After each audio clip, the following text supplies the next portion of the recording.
नमस्कार बंधू भगिनींनो.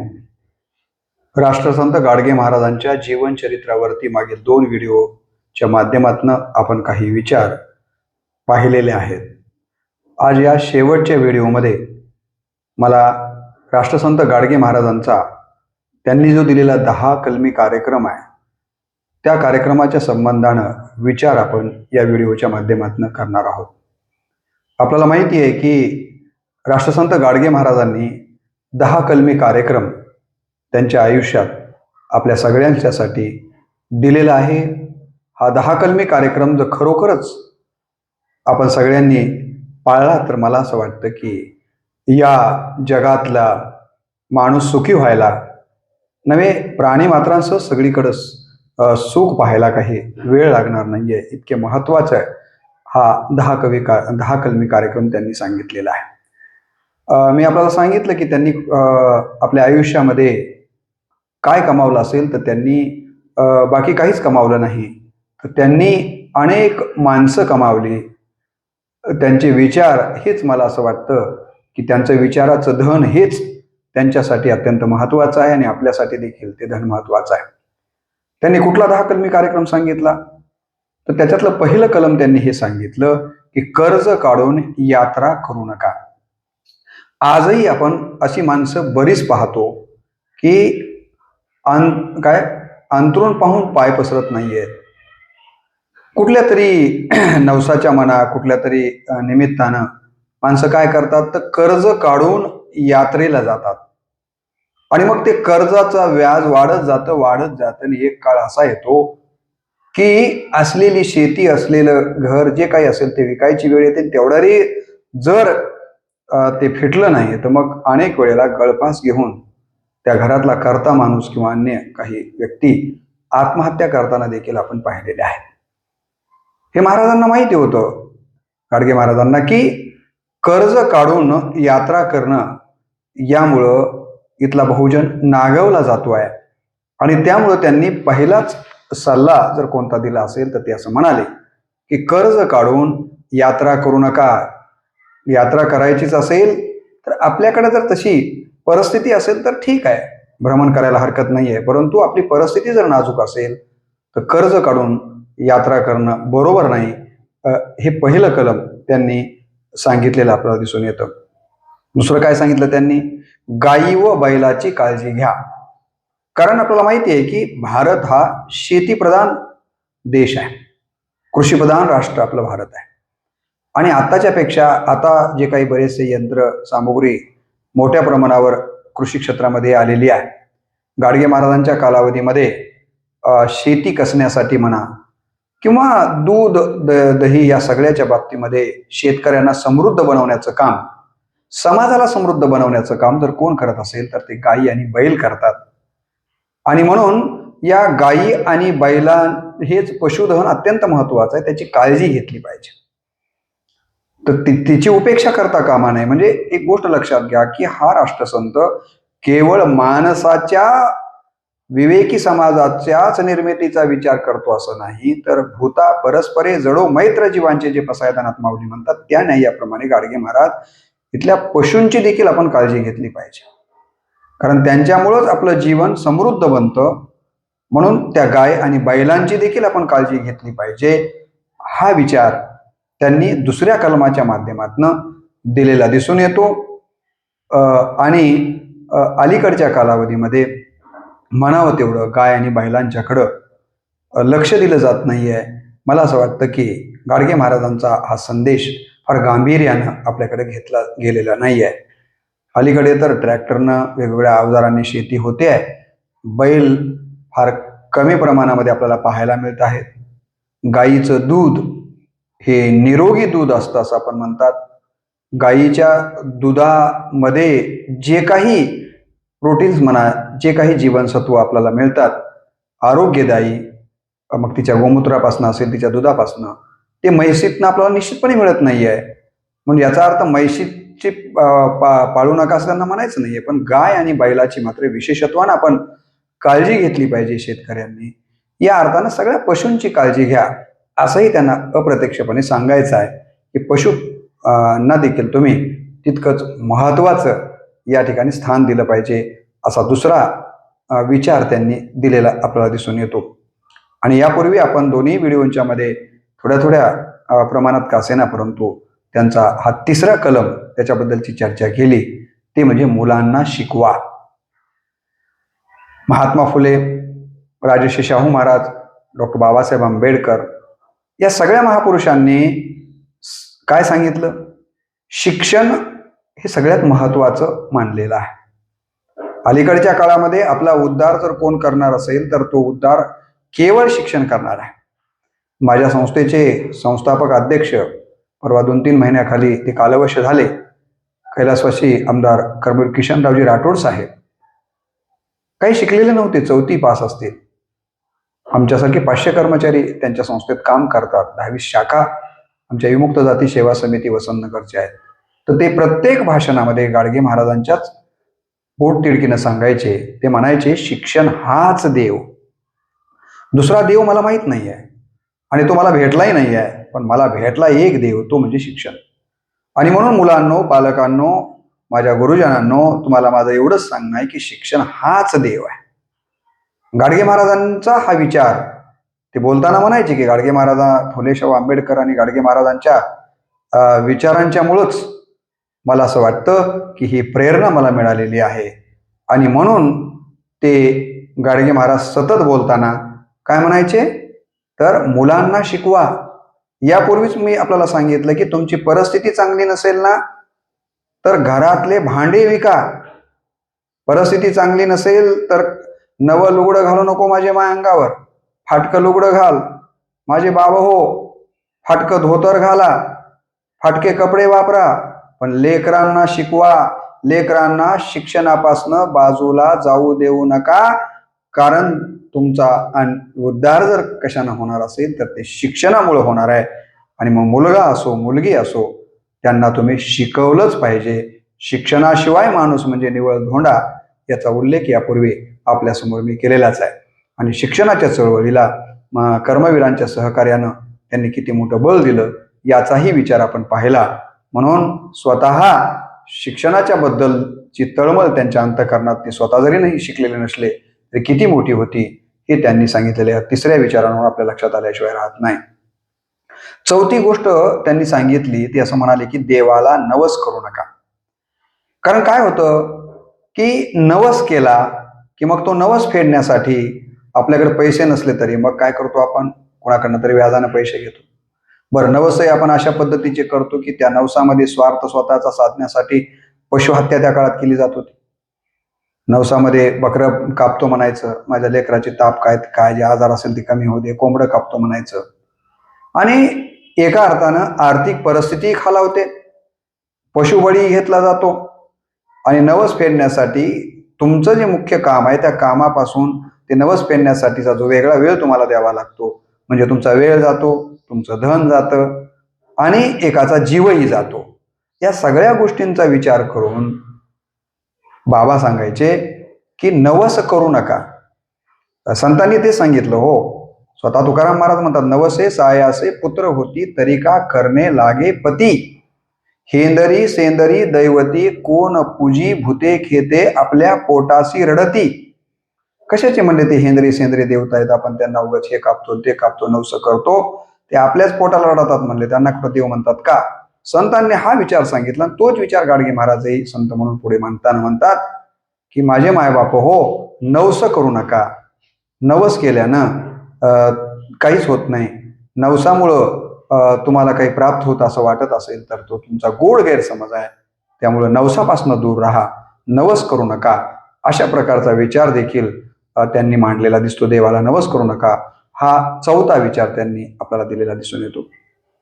5वा विचार कोणता दिला त्यांनी? कोंबडी बकरी मारू नका. त्यांनाही जगू द्या ना, शेवटी त्यांना त्या निर्मात्यानं जन्म दिलाय, जगू द्या त्यांना. तुमच्या स्वार्थासाठी त्या कोंबड्यांना आणि बकऱ्यांना का मारताय तुम्ही? मी गाडगे महाराजांचा हा विचार प्रकर्षानं आपल्यासमोर मांडतोय. आता काही जणांना हे पटणार नाही. काही जण असं म्हणतील की कोंबड्याचा बकऱ्यांचा जन्म हा माणसाला खाण्यासाठीच आहे.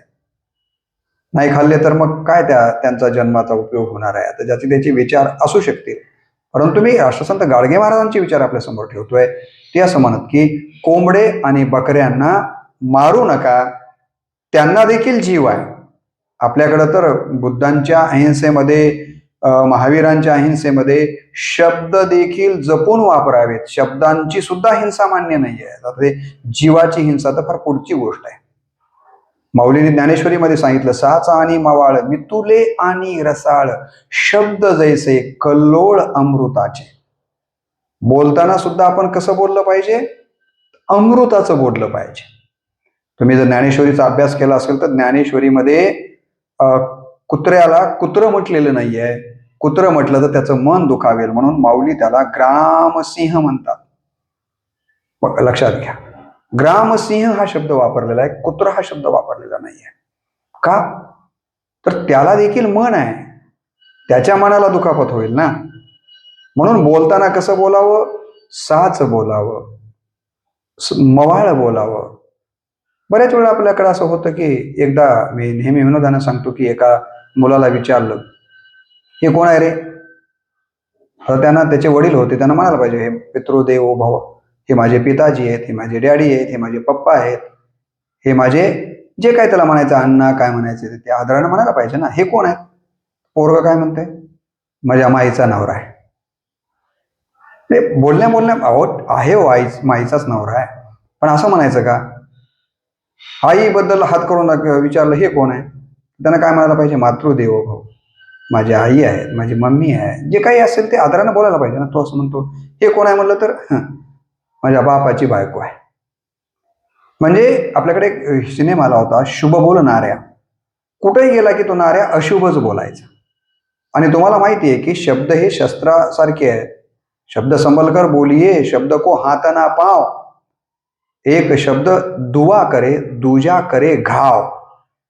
शब्दांनीच आपल्याला माहिती आहे की घरदारे पेटलेली आहेत, माणसं पेटलेली आहेत, आणि म्हणून शब्द शस्त्र आहेत. त्याचा जपून वापर केला पाहिजे, शब्दांना किंमत दिली पाहिजे ना. परंतु आपण पाहतो की या ठिकाणी असं होताना आपल्याला दिसत नाहीये. आणि म्हणून ते असं म्हणतात की कोंबडी आणि बकरी मारू नका, कारण जिथं शब्दांची हिंसा आमच्या भारतीय संस्कृतीमध्ये मान्य नाही आहे, तिथं पशुहिंसा कशी मान्य होईल? हा धागा पकडून गाडगे महाराज सांगतात. गाडगे महाराजांनी जो पाचवा विचार दिला, कोंबडी आणि बकरी मारू नका, या प्रकारचा विचार दिलेला आहे. सहावा विचार कोणता सांगतात ते? आई बापांची सेवा करा. कारण सगळ्या संतांनी सांगितलं. मी तर आईवरती जवळपास 1000 भाषणं दिलेली आहेत, वडिलावरती 200-250 भाषणं दिलेली आहेत. मी नेहमी सांगतो की सगळ्या धर्मसंस्थापकांनी, सगळ्या धर्मग्रंथांनी, संतांनी, साहित्यिकांनी काय सांगितलं? बघा ना, आपल्या हिंदू धर्मामध्ये तुम्ही बघा की जे 5 देव सांगितलेली आहेत त्यातले पहिले 2 देव कोण आहेत? मातृदेवो भव, पितृदेवो भव, तिसरा आचार्य देवो भव, चौथा देव देवो भव आणि 5वा अतिथी देवो भव. म्हणजे मातृदेवो भव, आई सारखे दैवत साऱ्या जगतावर नाही. आई आणि वडीलच दैवत मानलेले. बौद्ध धर्मही म्हणतो मातु पितु पठानम पुतदारस्य संग हो, आई वडिलांची सेवा ही सगळ्यात श्रेष्ठ सेवा आहे. इस्लाम धर्म तेच सांगतो, माँ बाप राजी तो अल्लाह राजी. माँ बाप के चरणों के नीचे ही जन्नत है. स्वर्ग कुठं आहे? आई वडिलांच्या पायाजवळच आहे. ख्रिश्चन धर्माने तेच सांगितलं की माँ बाप बूढ़े हुए तो भी उनकी उपेक्षा मत करना, क्यों, और उनको सभी सम्मान देते रहना हर समय. म्हणजे सगळे धर्मसंस्थापक, सगळे धर्म ग्रंथ काय सांगतात? आई वडिलांच्या सेवेचं महत्व सांगतात. तुम्हाला माहित असेल की ज्ञानेश्वरीमध्ये माऊलींनी 17व्या अध्यायातल्या मला 207व्या वहीमध्ये सांगितलं की सकळ तीर्थांची धुरे जिये का माता पितरे, तये सेवेशी किर शरीरे लोन कीजे. सगळ्या तीर्थांच्या मध्ये सर्वश्रेष्ठ तीर्थ जर कोण असतील तर ते आपले आई वडील आहेत, आणि त्याची सेवा करणं सगळ्यात महत्वाचं असं माऊली म्हणतात. संत तुकाराम महाराज तेच सांगतात की माये बाप केवळ काशी, तेने नव जावे तीर्थासी, पुंडलिके काय केले, परब्रह्म उभे ठेले, तुका म्हणे माये बापे अवघी देवाचीच रूपे. राष्ट्रसंत तुकडोजी महाराज सांगतात, विद्या गुरुहुनी थोर, आदर्श मातेचे उपकार, गर्भापासून संस्कार बालकांवरी. आता साहित्यिकांच्या तर कित्येक आई आणि वडिलांच्या संबंधानं कविता आहे. आमचे विठ्ठल वाघ म्हणतात, माय घरात राबते म्हणून दारात फुलत तुळस आहे. माय घरात राबते म्हणून दारात फुलत तुळस आहे, बाप पाया झाला म्हणून झळकत माझा कळस आहे, बाप पाया झाला म्हणून झळकत माझा कळस आहे. प्रत्येकाने आई वडिलांच्या सेवेचं महत्व वर्णन केलेलं आहे. त्याच परंपरेनुसार गाडगे महाराज देखील जो सहावं कलम आपल्या समोर किंवा 6वा विचार सांगतात, ते म्हणतात, बाबांनो दुसरं काही करा न करा, पण कमीत कमी ज्या आई वडिलांच्या पोटी आपला जन्म झाला, ज्यांनी हाडाची काढं करून आपलं इथपर्यंत पोहोचवलं, त्या आई वडिलांची सेवा करायला मात्र विसरू नका. अलीकडच्या काळात वाढलेले वृद्धाश्रम, अलीकडच्या काळामध्ये आलेली श्रावण बाळांसारखी योजना, अलीकडच्या काळामध्ये काही जिल्हा परिषदांना कर्मचाऱ्यांना असा सक्तीचा आदेश काढावा लागला की तुम्ही तुमच्या आई वडिलांना पोसा, नाहीतर तुमच्या पगारातला काही हिस्सा आम्ही त्यांच्या नावे करू. कोर्टांना असे निर्णय द्यावे लागले. या सगळ्या परिस्थितीमध्ये चा विचार केल्यानंतर खरोखरच गाडगे महाराजांना त्या काळामध्ये आई वडिलांच्या सेवेचं महत्व किती लक्षात आलेलं होतं, आणि म्हणून त्यांनी सांगितलं की आई वडिलांच्या सेवेला सर्वाधिक महत्व द्या. अलीकडे आपण पाहतोय की आई वडिलांची वाटणी करून घेतली जाते आहे. 15 दिवस एका मुलात आई असते, वडील असतात, आणि 15 दिवस आई वडील दुसऱ्या मुलांकडे असतात, आणि 31सा महिना आल्यानंतर काय परिस्थिती होते. एक हिंदीतला कवी म्हणतो की एक बूढ़ी माँ को 2 बेटे थे, एक बूढ़ी माँ को 2 बेटे थे, एक ऊपर रहता था दूसरा नीचे रहता था. 15 दिन तक बूढ़ी माँ ऊपर रहती थी, 15 दिन तक नीचे रहती थी, और जब 31 का महीना आता था तब बूढ़ी माँ भूखी रहती थी. कारण दोन्हीकडले मुलं असं म्हणत होते की आता 31वा तारीख आमच्याकडे नाही आहे, आणि म्हणून त्या आईला 31 तारखेला उपाशी राहावं लागत होतं. आज आपण पाहतोय की हम दो हमारे दो, माँ बाप फेक दो, डस्टबिन संस्कृती आपल्याकडे यायला लागलेली आहे. आणि ही संस्कृती जर आपल्याला टाळायची असेल, कारण या जगातली सर्वात श्रेष्ठ कुटुंब पद्धती जर कुठली असेल तर ती भारतीयांची आहे, याचा अभिमान सगळ्या जगाला वाटतो. पण त्याच कुटुंब पद्धतीमध्ये आज आई वडिलांना जर डस्टबिन आणि आई वडिलांना जर वृद्धाश्रमामध्ये पाठवण्याची प्रवृत्ती वाढत असेल, तर मला असं वाटतं की गाडगे महाराजांनी दिलेला हा विचार खरोखरच आपण सगळ्यांनी माझ्यासह लक्षात घेणं गरजेचं आहे. आणि म्हणून गाडगे महाराज म्हणाले की काय केलं पाहिजे, आपण आई वडिलांची अंतःकरणातनं सेवा करा. या प्रकारचा अत्यंत महत्वाचा विचार बाबांनी आपल्या आयुष्यामध्ये दिलेला आपल्याला पाहायला मिळतो. या या कलमावर तर मी तुम्हाला 2 तास बोलू शकतो, परंतु आपल्याला या विषयावर जास्त ट्रेस नाही द्यायचा. आपल्याला महाराजांच्या बाबांच्या कलमांच्या बद्दलचा थोडा विचार करून पुढे जायचा आहे. 7व्या कलमामध्ये काय सांगितलं त्यांनी, किंवा 7वा विचार बाबांनी काय दिला, तर बाबा म्हणाले भुकेलेल्यांना अन्न द्या.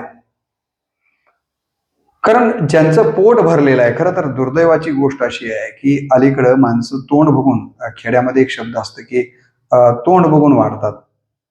पंक्तीमध्ये सुद्धा आपण काय करतो की ज्याला खरी गरज आहे त्याच्या पुढे वाढतो का, नाही, तोंडाचे बघून.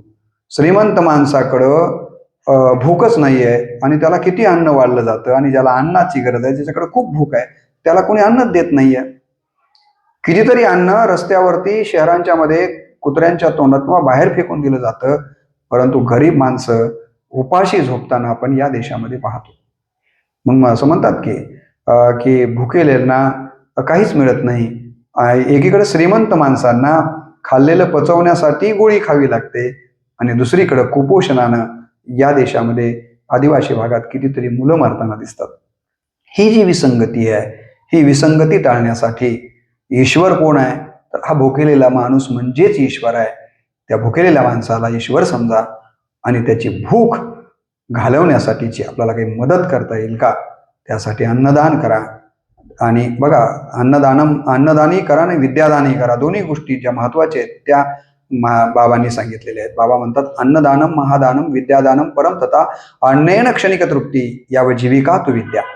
अन्नदानही श्रेष्ठ आहे, विद्यादान तर त्यापेक्षा श्रेष्ठ आहे. कारण अन्नदानानं काही काळाची आपली भूक जाईल, परंतु ज्ञानदानानं आयुष्याची भूक संपते.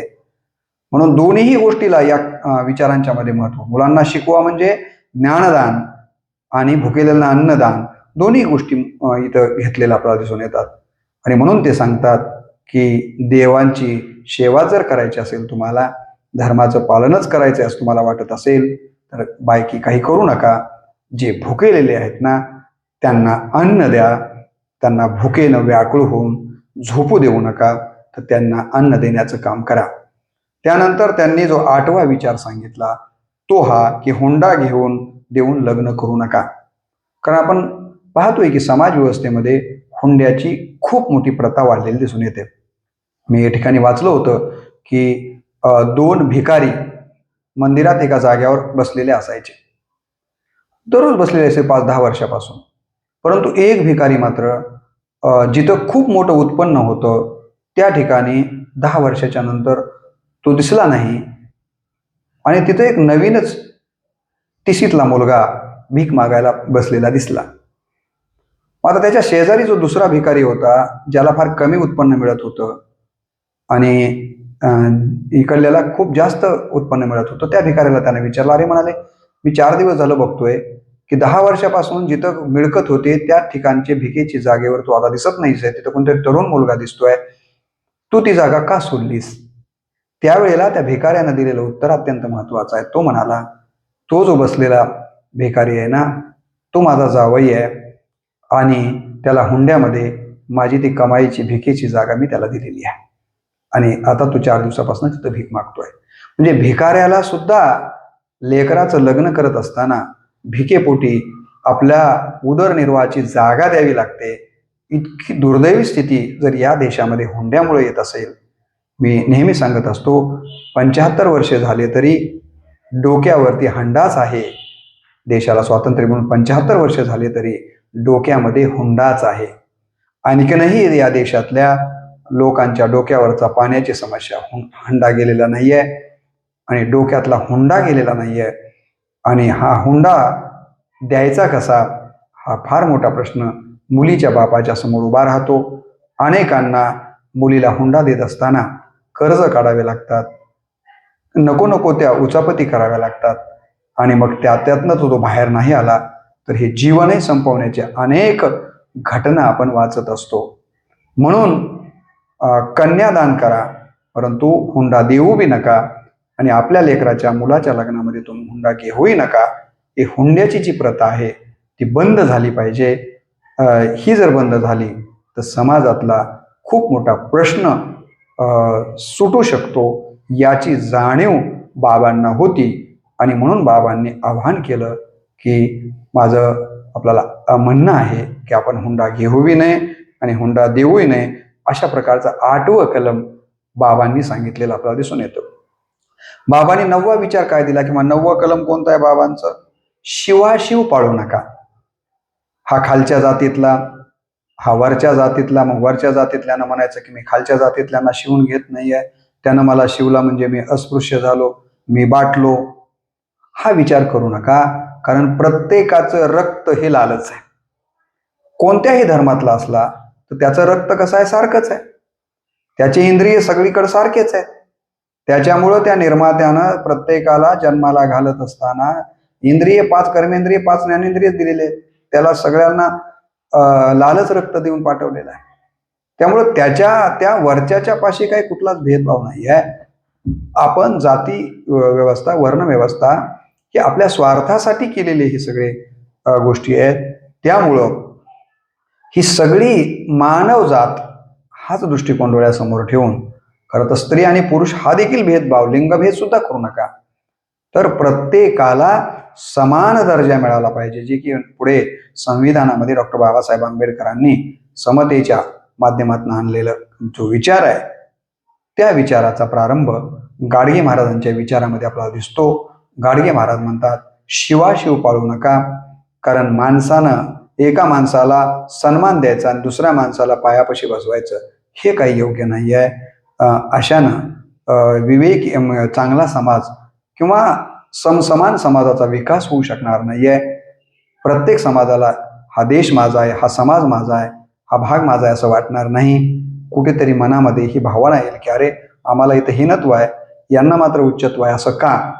आणि मग त्याच्यातनं कदाचित एकमेकांच्या बद्दलचा द्वेष, एकमेकांचा भेद निर्माण होईल आणि भेदातनं कधीच विकास होत नाही याची जाणीव बाबांना होती. म्हणून बाबांनी जाणीवपूर्वक हा विचार सांगितला की आपण शिवाशिव आयुष्यामध्ये कधीच पाळायची नाही आहे. पुढे काय सांगितलं त्यांनी? जो महत्वाचा 10वा विचार दिला तोही मला अत्यंत महत्वाचा वाटतो. या कालावधीमध्ये तर या विचाराला अत्यंत महत्त्व आहे. निराश जे जीव आहेत त्यांना हिंमत द्या. खरं तर आज अलीकडे आपण बघतोय की आत्महत्या करणाऱ्यांचं प्रमाण खूप मोठ्या प्रमाणावर वाढलेलं आहे. कवळे कवळे मुलं देखील, तरुण अवस्थेमधले मुलं देखील आत्महत्या करताना आपण पाहतो आहोत. मग ते कुठल्याही एका प्रकारचं असेल ना, पण टेन्शन, मनोरुग्णता मोठ्या प्रमाणावर वाढलेली आहे. कित्येक लोक सुसाईड करताना आपण पाहतोय, आत्महत्या करताना पाहतोय. तणावग्रस्त जीवन, निराशेमधून नैराश्य माणसाच्या जीवनामध्ये येतात. मग आता या जगण्यात काय अर्थ आहे असा विचार येतो. तर अशा निराश झालेल्या माणसाला बळ देण्याचं काम आपण केलं पाहिजे. मनोबळ द्या, आर्थिक बळ द्या, तुम्हाला ज्या ज्या पद्धतीचं बळ देता येईल. तिथं निराश कशामुळे झाला हे जाणून घ्या आणि निराश झालेल्या माणसाची निराशा काढून त्याच्या मनामध्ये या जगण्यावर, या जन्मावर शतदा प्रेम करावे अशा प्रकारची भावना निर्माण करा. हे करणं म्हणजे सत्कार्य आहे. हे कर्म करणं म्हणजे धार्मिक कार्य आहे. हे करणं म्हणजे ईश्वराची पूजा आराधना करणं आहे, उपासना करणं आहे, असं बाबांना या निमित्तानं सांगायचं होतं.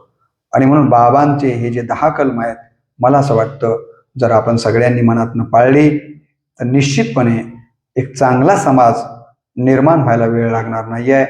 त्यासाठी माझ्यासह आपण सगळ्यांनी प्रयत्न करणं गरजेचं आहे. संत गाडगे महाराज महाविद्यालय मला असं वाटतं की कराडला रयत शिक्षण संस्थेनं या ठिकाणी काढलेलं देखील आपल्याला दिसून येतं. बंडू मुकादमांनी या ठिकाणी केलेलं आहे. या ठिकाणी एवढे सगळे त्यांचे विचार बघितल्याच्या नंतर माझ्या मनामध्ये असा विचार येतो की जसं महात्मा गांधींच्या बद्दल आपण म्हणतो की एक हाडामासाचा माणूस इतक्या मोठ्या विचारांचा या देशामध्ये होऊन गेला, याबद्दल खरोखरच आपल्या मनामध्ये आश्चर्य वाटावं अशी स्थिती आहे. त्याच पद्धतीची स्थिती मला असं वाटतं की गाडगे महाराजांच्याकडे बघितल्याच्या नंतर देखील वाटावी अशी अवस्था या ठिकाणी आहे. एवढं मोठा हे व्यक्तिमत्व होऊन गेलं. बाबा आयुष्यामध्ये कधीच गादीवर बसलेले नाही आहेत. म्हणजे केवढा मोठा त्याग आपल्याला या ठिकाणी दिसून येतो. या ठिकाणी गोरगरिबांच्यासाठी त्यांनी जे धर्मशाळा उभ्या केल्या, बरंचसं काही वैभव निर्माण केलं, पण स्वतः वैभवाच्या मध्ये मात्र ते कधीच अडकलेले नाही आहेत.